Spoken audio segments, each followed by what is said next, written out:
नमस्कार, होमिल टीवी भारत में आपकी स्वागत है। कोलकाता से इस वक्त की बड़ी राजनीतिक खबर।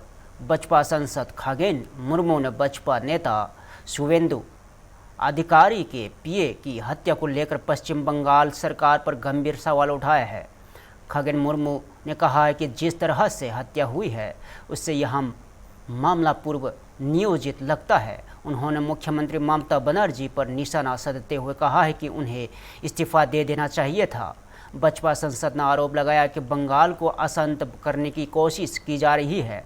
साथ ही उन्होंने कहा है कि चुनाव शांतिपूर्ण तरीके से हुए हैं और मामले की जांच जारी है। खगेन मुर्मू ने भरोसा जताया है कि दोषियों को जल्द गिरफ्तार किया जाएगा और उन्हें कड़ी सजा मिलेगी। उनके इस बयान के बाद पश्चिम बंगाल की राजनीति में सियासी हलचल और तेज हो गई है। मैं इस वक्त मैंने कह सकता हूँ टीएमसी का साजिश पूरा है या नहीं है। तो मर्डर तो हुआ, जिस प्रकार से मर्डर किया है लगता है ये प्री प्लान्ड है। और इसके पीछे जो भी हो, हमारे आदरणीय नरेंद्र मोदी जी, आदरणीय अमित शाह जी ने जैसे कि बताया था, जो ये बंगाल को सुरक्षित रखेंगे, बंगाल सुरक्षित रहेगा। आज जो भी किया, जो मर्डरर है, जो भी हो, वो किसी पार्टी से हो या कोई गुंडा हो। जैसे कि एक समय तृणमूल कांग्रेस ने बंगाल को पूरा बंगाल के जनता के ऊपर जैसे दबाव और जैसे हमला और खून खराबी हो रहा था, वो सेम तरीका से वो लोग कर रहे हैं। अभी भी अब देखते हैं जो ममता बनर्जी अभी कुर्सी पे बैठे हैं। क्यों बैठे हैं?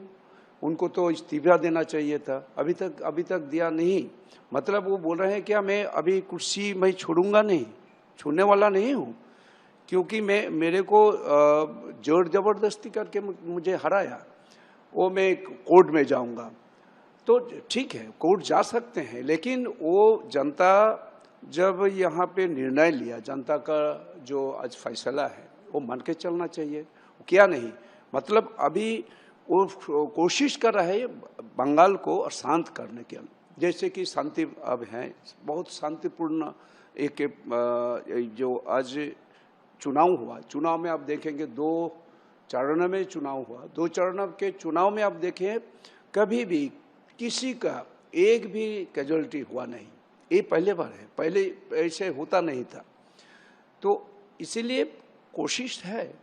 मैं पूरा नहीं बोल सकता हूँ इस वक्त, जो इसके ये तो तृणमूल का कोई है या नहीं है। एक्चुअली कोई मर्डर तो है, गुंडा तो किया है, कोई गुंडा तो है। तो आज जांच चल रहा है, जांच करके इसको तो निश्चित रूप से मैं कह सकता हूँ वो पकड़ा जाएगा। ये मोदी जी का गारंटी है। भाजपा की सरकार बनने वाला है। अभी ये 9 तारीख को ये मुख्यमंत्री बनेंगे, तो उसके बाद तो जांच होगी और जो मर्डर किया है, जो गुंडागर्दी किया है, वो चुना जाएगा। उसके बाद उसका कड़ी से। लखनऊ में आयोजित फ्रूट होराइजन 2026 कार्यक्रम में केंद्रीय मंत्री शिवराज सिंह चौहान ने कृषि और फल निर्यात को लेकर बड़ा बयान दिया है। शिवराज सिंह चौहान ने कहा है कि फ्रूट होराइजन 2026 का 2 दिवसीय आयोजन किया जा रहा है, जिसका उद्देश्य फलों का उत्पादन बढ़ाना और उनकी गुणवत्ता में सुधार करना है। उन्होंने कहा है कि फल प्रसंस्करण यानी फूड प्रोसेसिंग को भी आगे बढ़ाने का सरकार का विशेष फोकस है। केंद्रीय मंत्री ने कहा है कि भारत कई फलों के उत्पादन में अग्रणी है, लेकिन निर्यात अभी भी उपेक्षाकृत कम है। सरकार चाहती है कि फल और सब्जियों का निर्यात बढ़े ताकि किसानों की आय में बढ़ोतरी हो सके। उन्होंने कहा है कि कृषि क्षेत्र को आधुनिक तकनीकी और बेहतर बाजार से जोड़कर किसानों को आर्थिक रूप से मजबूत बनाने की दिशा में लगातार काम किया जा रहा है। फ्रूट होराइजन 2026 का 2 दिवसीय आयोजन यहाँ किया जा रहा है। और इस आयोजन का उद्देश्य है फलों का उत्पादन बढ़ाना, गुणवत्ता क्वालिटी कैसे और बेहतर करें, इंप्रूव करें, हम उसकी कोशिश करना, प्रोसेसिंग के काम को भी, फलों की प्रोसेसिंग उसको आगे बढ़ाना, और हमारे यहाँ उत्पादन में हम अग्रणी हैं कई फलों में। आम में जितना हम आम उत्पादित करते हैं और जितनी अच्छी क्वालिटी का करते हैं दुनिया में नहीं होता। आम हो, अंगूर हो, केला हो, लीची हो, लेकिन एक्सपोर्ट हमारा काफी कम है। हम ये चाहते हैं कि हमारे फल, हमारी सब्जियां, उनका निर्यात बढ़े, निर्यात बढ़ेगा तो किसानों की आय भी बढ़ेगी और विदेशी मुद्रा भी हमारे देश में आएगी, रोजगार के अवसर भी बढ़ेंगे। इसी दृष्टि से यह 2 दिवसीय आयोजन किया जा रहा है। कल मुख्य कार्यक्रम यहां आईसीआर के केंद्रीय उपोष्ण बागवानी संस्थान रहमान खेड़ा लखनऊ में आयोजित होगा।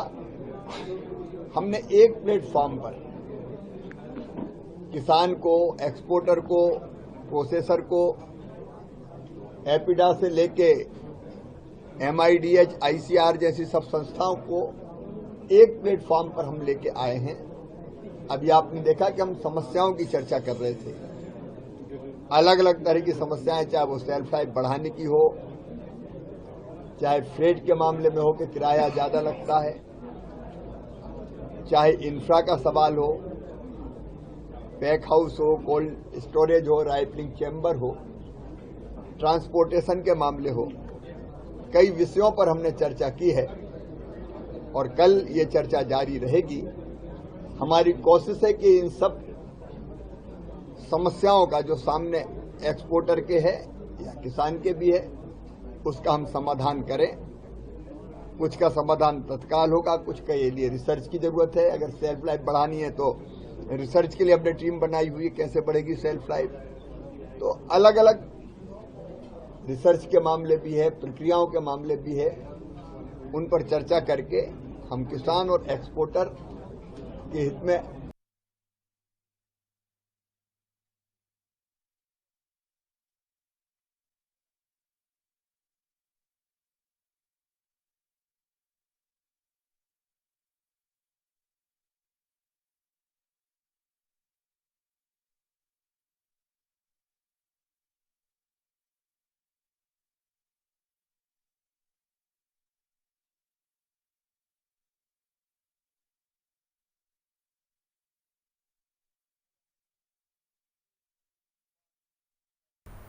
पटना से बड़ी राजनीतिक खबर सामने आ रही है।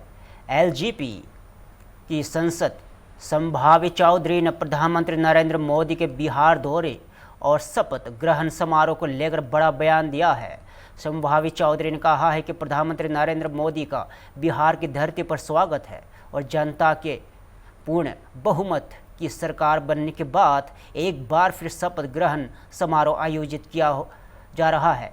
उन्होंने शपथ लेने वाले नेताओं और शुभकामनाएं देते हुए कहा है कि युवाओं के सपनों का बिहार बनाने में सभी की अहम भूमिका होनी चाहिए। इसके साथ ही उन्होंने इंडिया गठबंधन पर भी तीखा हमला बोला है। संभावी चौधरी ने कहा है कि इंडिया गठबंधन अब टूटता हुआ नजर आ रहा है और उसका अस्तित्व लगभग खत्म हो चुका है। उन्होंने पश्चिम बंगाल की मुख्यमंत्री ममता बनर्जी पर भी निशाना साधते हुए कहा है कि उसके पास जनादेश नहीं है और बंगाल की जनता ने विकसित बंगाल के लिए एनडीए सरकार को चुना है। इस बयान के बाद बिहार और पश्चिम बंगाल की राजनीति में बयानबाजी और तेज हो गई है। जी बिल्कुल, हम हमारे यशस्वी प्रधानमंत्री श्री नरेंद्र मोदी जी का बिहार की धरती, ऐतिहासिक गौरवशाली धरती पर स्वागत करते हैं। 2025 के विधानसभा चुनाव के बाद जनता के क्लियर मैंडेट और पूर्ण बहुमत की सरकार के बाद आज फिर से एक बार शपथ ग्रहण समारोह है। पूरा का पूरा कैबिनेट जो बिहार का होगा, जो आगे विकसित बिहार के लिए काम करेगा, वो लोग शपथ लेंगे। तो जितने लोग शपथ लेंगे उन सभी को शुभकामनाएं और आशा और उम्मीद करते हैं कि जो हमारे सपनों का, युवा जेनजी जनरेशन के सपनों का बिहार है, उसको बनाने में आप सबकी अहम भागीदारी रहेगी और आप इस जिम्मेदारी का ईमानदारी से निर्वहन करेंगे। ममता बनर्जी अभी भी अपने हार को स्वीकार नहीं कह रही हैं। कभी उनका बयान आ रहा है कि मैं इंडिया अलायंस को और भी मजबूत करूंगी। लड़ाई जीती है बीजेपी ने, लेकिन हम युद्ध जीतेंगे।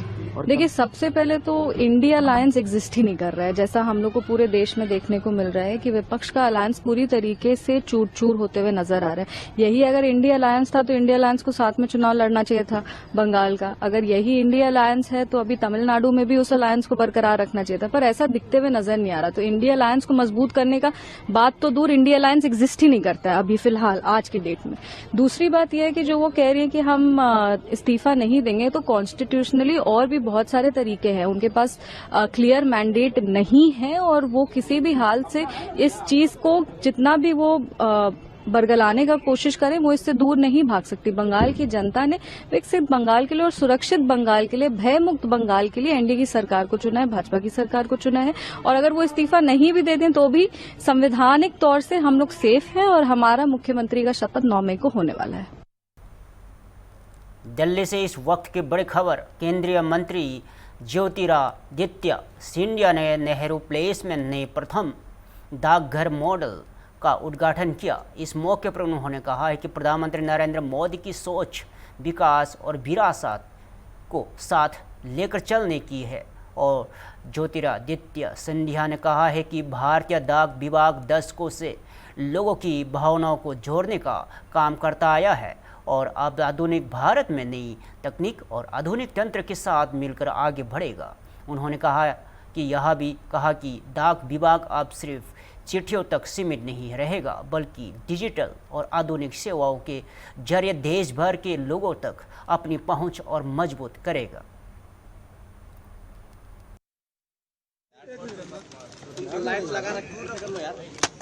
आज दिल्ली के मुख्यमंत्री आदरणीय रेखा गुप्ता जी, मेरे सहभागी राज्य मंत्री चंद्रशेखर पेमसानी जी के साथ नेहरू प्लेस का पहला नया डाकघर का मॉडल का उद्घाटन किया गया। प्रधानमंत्री जी की सोच और विचारधारा की विकास भी हो और विरासत भी हो, सेवा भाव भी हो और आधुनिकता भी हो। इंडिया पोस्ट का नया अवतार जनता के लिए समर्पित, भावना और सेवा के साथ समर्पित, और जो विभाग ने दशकों से और सदियों से जन जन तक भावनाओं को पहुंचाने का कार्य किया है, आज वो विभाग आधुनिक भारत में हर एक तंत्र के साथ जुड़कर, चाहे आर्थिक क्षेत्र में हो, चाहे लॉजिस्टिक्स में हो, चाहे पार्सल में हो, चाहे पासपोर्ट बनाने का कार्य हो, चाहे आधार का कार्य हो, चाहे विदेश में भी व्यापार करने का कार्य हो, हमारा डाक विभाग, जिसका एक तंत्र संपूर्ण देश में फैला हुआ है, 1,65,000 डाकघर पूरे देश में फैले हुए हैं। जैसे शरीर के अंदर हृदय होता है और हृदय की आर्टरी अंग के आखिरी तट तक पहुंचती है, वैसे ही भारत में हमारा डाक विभाग कश्मीर से कन्याकुमारी और भरूच से तवांग तक फैला हुआ है। इसी देश सेवा के संदेश के साथ एक आधुनिक रूप ग्रहण करके वही मार्मिकता, वही भावना को साथ में लेकर हमारा डाक विभाग विकसित भारत 2047 के लिए संकल्पित होकर जनता की सेवा के लिए समर्पित है। ऑपरेशन सिंदूर को आज जो है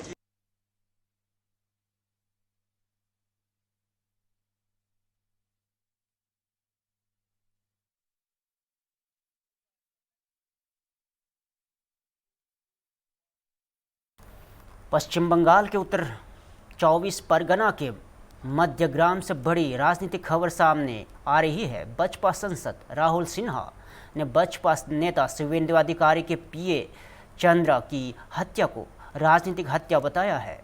राहुल सिन्हा ने कहा है कि मामले की पूरी जांच चल रही है और अब केंद्र और राज्य दोनों में बसपा की सरकार होने के कारण जांच एजेंसियां पूरी मजबूती से काम करेगी। उन्होंने आरोप लगाया है कि पहले के दौरे में सबूत मिटाने की कोशिश होती थी, लेकिन अब दोषियों को छोड़ा नहीं जाएगा। बसपा सांसद ने कहा है कि पार्टी हिंसा का समर्थन नहीं करती, लेकिन अपने कार्यकर्ताओं के खिलाफ हुई घटनाओं का जवाब कानूनी तरीके से देगी। साथ ही उन्होंने टीएमसी पर साजिश रचने का आरोप लगाते हुए कहा है कि दोषियों का पूरा हिसाब लिया जाएगा। इस बयान के बाद पश्चिम बंगाल की राजनीति में एक बार फिर सियासी बयानबाजी तेज हो गई है। ये पॉलिटिकल मर्डर है। एक कहावत है, तुझको नहीं सजा दे पाऊं, तेरा साथी को तो कम से कम मारे। हमको लग रहा है ऐसा हताश होके, जब कोई रास्ता नहीं है, चारों ओर अंधकार, पूरा बंगाल का जनता ने भी त्याग दिया, पार्टी का लोग भी त्याग रहा है, और साथ साथ जब देखा भवानीपुर में भी इज्जत नहीं बाचा, और अभी त्याग पत्रों नहीं देके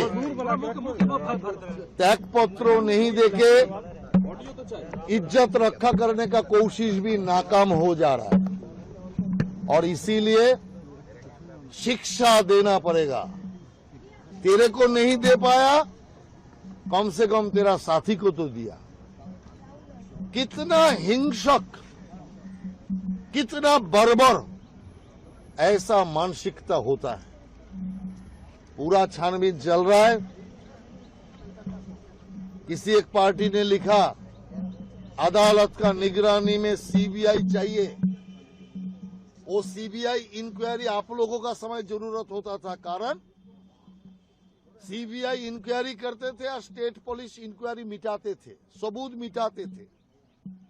अभी वो दिन नहीं है। अभी केंद्र में भी बीजेपी, राज्यों में भी बीजेपी, सीबीआई भी बीजेपी सरकार का जो आदेश है पालन करेंगे। यही पर भी स्टेट जो पुलिस है, सीआईडी है, वो भी आज नया बीजेपी सरकार का साथ काम करने के लिए और 2 दिन में शुरू कर देंगे। इसलिए चिंता का कोई कारण नहीं है। स्टेट पुलिस और सीआईडी मिलके कामयाब होंगे, और तृणमूल का जिन माथा लोग एक घटना का प्लानिंग किया, किसी को हम छोड़ेंगे नहीं। हम हिंसा का विरोध करते हैं, लेकिन हमारा कार्यकर्ता को, हमारा साथी को हम मर्यादा भी देते, मूल्य भी देते। उनका खून का एक एक बूंद का हिसाब कानूनन तरीका से हम लोग लेंगे, और तृणमूल का ये जो साजिश है, इस साजिश का मुंह तो जवाब हम लोग देंगे। और इस साजिश में फिलहाल के लिए इतना ही। ताजा खबर देखते रहो बिल टीवी भारत।